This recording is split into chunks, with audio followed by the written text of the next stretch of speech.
Hello everyone, welcome to Shiva equity traders. आज हम जो स्टॉक के बारे में बात करने वाले हैं, शॉर्ट टू मीडियम टर्म के लिए और ये लॉन्ग टर्म के लिए भी अच्छा स्टॉक है। हिंद कॉपर के बारे में हम डिस्कस करने वाले हैं।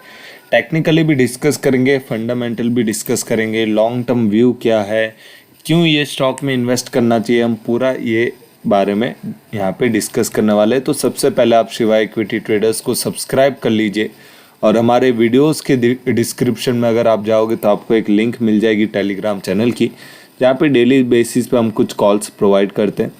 26 अप्रैल को हमने हिंदुस्तान कॉपर के लिए सजेस्ट किया था, जो भी लोग हैं कि हमारे ग्रुप में जितने भी लोग हैं हमने उनको सजेस्ट किया था कि आप 26 अप्रैल को हिंद कॉपर बाय कर सकते हो 135-140 के रेंज में।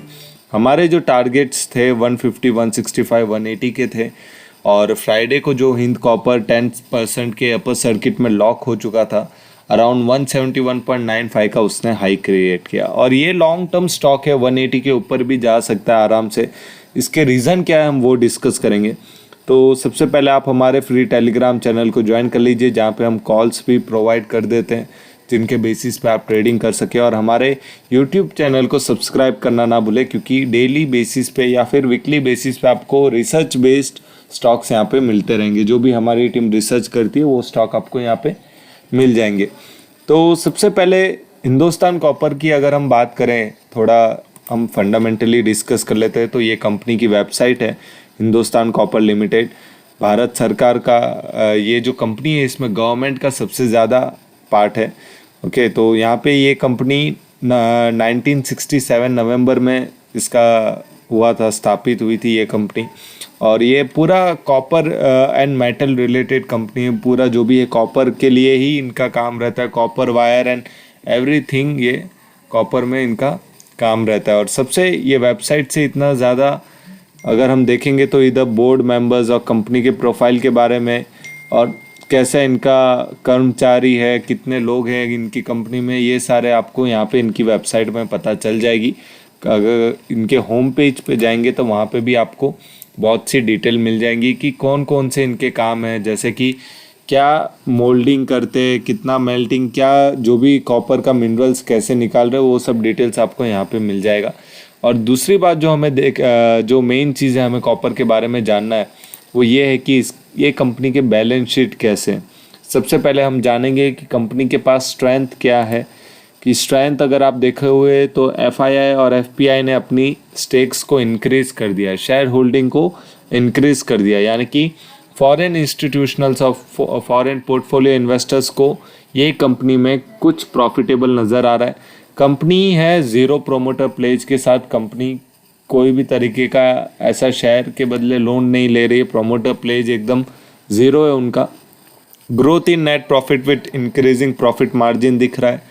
नियर 52 वीक हाई, मेरे ख्याल से 52 वीक हाई इसने क्रॉस भी कर दिया है। 52 वीक हाई 165 का था, उसको तोड़ के उसने फ्राइडे को 171.95 का 10% का अपर सर्किट लगा दिया है। और स्ट्रॉन्ग मोमेंटम दिख रहा है, short medium and long term moving average के ऊपर है। अगर अपॉर्चुनिटी की अगर हम बात करते हैं तो हाईएस्ट रिकवरी है, हाई वॉल्यूम हाई गेन है, RSI indicating price strength. Okay, stock with low P. ये अगर एक सबसे बड़ी खासियत ये होती है कि वैल्यूएबल स्टॉक्स जो अंडर वैल्यू होते हैं उनके जो पी रेशियो रहता है वो बहुत कम ही रहता है। तो कम पी रेशियो वाले स्टॉक में इन्वेस्ट करना सबसे बेस्ट रहेगा, क्योंकि वो आपको चीप प्राइस पे मिल रहे हैं, उनकी वैल्यूएशन बहुत चीप हो चुकी है, आप उनको खरीद सकते हो। फंडामेंटली वो बहुत ही स्ट्रांग रहते हैं। अगर हम कंपनी के एनुअल रिपोर्ट के बारे में डिस्कस करें अभी, तो आप देख सकते हो यहाँ पे नीचे हिंदुस्तान कॉपर के एनुअल रिपोर्ट के बारे में हम डिस्कस कर रहे हैं। तो दिसंबर 2019 में इसका अगर आप सेल्स देखोगे क्वार्टरली बेसिस पे हम देख रहे हैं 93 करोड़ का था, और अभी अगर आप देखोगे 2020 पे तो 538 करोड़ का, यानी कि सेल्स में बहुत ही अच्छी खासी ग्रोथ है। 146 अगर मार्च का देखोगे, जून, सितंबर, दिसंबर 2020 से ये कंपनी ने अच्छा खासा स्पीड कवर अप किया है और 538 करोड़ का सेल्स यहाँ पे उसने दिखाया। अदर इनकम भी अच्छी खासी है। टोटल इनकम इनका 546 करोड़ का हुआ है। Total expenditure 400 crore. फिर भी अगर इनका ऑपरेटिंग प्रॉफिट देखोगे तो अच्छा खासा आपको निकल के आ जाएगा। EBITDA 144 पे है, जहाँ पे माइनस पे चल रहा था वहाँ पे प्लस 144 पे आ चुका है। Earning before interest and tax. Interest अगर आप देखोगे 15, टैक्स 20 और नेट प्रॉफिट 108 करोड़।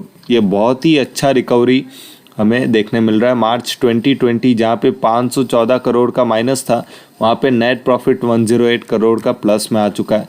अगर हम एनुअल रिपोर्ट देखेंगे, बैलेंस शीट देखेंगे, तो बैलेंस शीट में भी अगर आप देखोगे share capital 460, reserve and surplus इनके पास अच्छा खासा है, और फिक्स्ड एसेट इनके पास अच्छी खासी है 1526 करोड़ की। शेयर होल्डिंग पैटर्न पे ज़्यादा ध्यान देना चाहिए। पहली बात तो ये कंपनी गवर्नमेंट की है, ओके, गवर्नमेंट का इसमें ज़्यादा स्टेक है, 76% प्रोमोटर का स्टेक है। अगर आप देखोगे एफआईआई का कितना परसेंट है हम वो देख लेते हैं। एफआईआई का मार्च 2021 में 0.71% का स्टेक है, 0.41 से 0.71 का हो चुका है। डीआईआई का अगर आप देखोगे तो थोड़ा सा डीआईआई में हल्की गिरावट है, लेकिन वो भी बहुत ज़्यादा है। अगर आप देखोगे 12.66% का स्टेक डीआईआई का बहुत ज़्यादा स्टेक हो चुका। और पब्लिक में अगर आप देखोगे तो पब्लिक की स्टेक ऑलमोस्ट ग्रोइंग स्टेज पे है। तो कंपनी का ओवरऑल फाइनेंशियल बैलेंस शीट अच्छा लग रहा है, स्ट्रांग लग रहा है। मेन चीज़ है कि कंपनी में ग्रोथ कितनी है, ग्रोथ के ऊपर हम बिजनेस में इन्वेस्ट करते हैं कि कंपनी की ग्रोथ कितनी है। ये सब तो ठीक है, फंडामेंटल्स एंड टेक्निकल, लेकिन कंपनी की ग्रोथ कितनी है तो हम वो डिस्कस कर लेते हैं। यहाँ पे मनी कंट्रोल के एक आर्टिकल में अगर आप देखोगे 7 मई का एक आर्टिकल है, यानी कि कल का, यहाँ पे कॉपर के बारे में आर्टिकल है कि डिमांड कैसे एमसीएक्स में इंक्रीज़ हो रही है।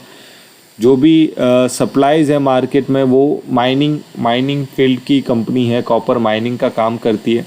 तो ये सब चीज़ें का क्या हो रहा है कि आजकल ये माइनिंग कंपनीज अभी इतना कुछ ज़ोरों से वॉल्यूम प्रोड्यूस नहीं कर पा रही है। जो भी चीज़ है, जितना भी डिमांड है वो फुलफ़िल नहीं कर पा रही है। तो इसके वजह से डिमांड में बहुत ही ज़्यादा राइज आ रहा है, और ये ओवरऑल वर्ल्ड में हो रहा है। सिर्फ इंडिया के कॉपर की बात नहीं है, लंदन, न्यूयॉर्क, सब जगह की अगर आप देखोगे तो ये आर्टिकल में क्लियरली मेंशन है कि लंदन में भी ये चीज़ इश्यू आ रही है कि वहाँ पे भी फेरस मटेरियल्स का जो है डिमांड बहुत ही ज़्यादा बढ़ रहा है। अगर आप देखोगे तो यहाँ पे एक आर्टिकल है, London copper prices rose to a record high on Friday's evening trade as tight supply outlook and hope for a strong demand and amid the global economy recovery boosted sentiment।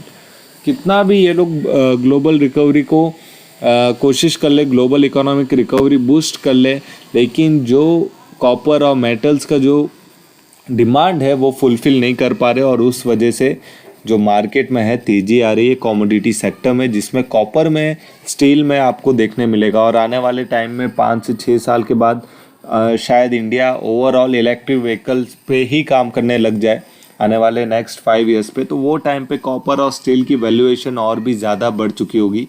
Copper, steel, graphite, electrodes, ये सारी चीज़ें, छोटी छोटी चीज़ें बहुत ही ज़्यादा valuable वो time पे हो चुकी होगी आज से 5 साल पहले। तो अगर हम टेक्निकल की बात करें कॉपर में, अब हम टेक्निकल बात करें हिंदुस्तान कॉपर का 1 डे का चार्ट हमने सिलेक्ट किया हुआ है। अगर आप देखोगे तो 2 मार्च को इसने एक हाई क्रिएट किया था 165, उसके बाद ये कंसोलिडेट हुआ और इसने लो क्रिएट किया समथिंग अराउंड 114 का, और वो रेंज में उसने कंसोलिडेट किया। फिर धीरे धीरे यहाँ पे आके वो सस्टेन कर रहा था, अपने रेजिस्टेंस के पास आके वो सस्टेन कर रहा था, और यहाँ से उसने 2 दिन के अंदर अच्छी खासी ब्रेकआउट दे दी। अगर आप देखोगे 152 से 160 और फिर 159 से 171.95 का एक स्ट्रॉन्ग ब्रेकआउट उसने दिया है। वॉल्यूम्स भी अच्छे खासे वॉल्यूम्स के साथ उसने ब्रेकआउट किया है।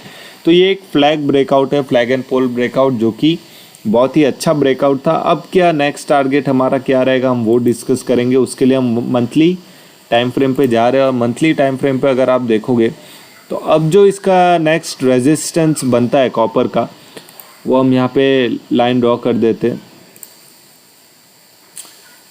249, 289 एंड आई थिंक 324 का एक नेक्स्ट रेजिस्टेंस बन रहा है। अगर आप देखोगे तो यहाँ पे एक 249 का रेजिस्टेंस बन रहा है, जो कि हम उसे नेक्स्ट टारगेट बोल सकते हैं। एक 293 का बन रहा है, और जो थर्ड हमारा बन रहा है वो अराउंड 322.5 का बन रहा है। तो ये हमारे नेक्स्ट टारगेट है हिंद कॉपर में, क्योंकि अगर हम यहाँ पे फिबोनाची रिट्रेसमेंट भी ड्रॉ करते हैं तो हम उसका एक लेवल वेरीफाई कर पाएंगे कि भाई क्या लेवल हो सकता है यहाँ से। तो अगर आप देखोगे, मैं ये नॉर्मल लाइंस भी रिमूव कर दूँ तो आपको एक आइडिया आ जाएगा कि क्या टारगेट हम एक्सपेक्ट कर सकते हैं। अब देख सकते हो कि 260 का लेवल है जो कि 0.38% का रिट्रेसमेंट लेवल है। तो कॉपर अगर 165 के ऊपर ट्रेडिंग कर रहा है अच्छा खासा, 167.90 के ऊपर अगर वो ट्रेडिंग कर रहा है, आने वाले वीक में भी उसकी क्लोजिंग इसके ऊपर रहती है, तो 260 का हमारा टारगेट रहेगा अपसाइड का, और 335 हमारा सेकंड टारगेट रहेगा medium term to long term में। यानी कि आने वाले 6 महीने तक हम 6 महीने से लेके 1 साल के पीरियड में 335 का टारगेट भी हिंदुस्तान कॉपर में एक्सपेक्ट कर सकते हैं। तो ये टेक्निकल लेवल्स है। दूसरी बात, मार्केट में ग्रोथ बहुत ज़्यादा है, कंपनी स्ट्रांग है, फंडामेंटली स्ट्रांग है, 16,000 करोड़ की कंपनी हो चुकी है। ये जब अगर आप देखोगे मार्च में यही कंपनी आपको 12 या 13,000 करोड़ की थी, आज वही कंपनी 16,000 करोड़ की हो चुकी है। तो ये स्टॉक में बहुत ही पावर है, पोटेंशियल है। आप खुद भी रिसर्च कर सकते हो और फिर इसमें इन्वेस्ट कर सकते हो। शिवा इक्विटी ट्रेडर्स को सब्सक्राइब करना ना भूलें। Thank you.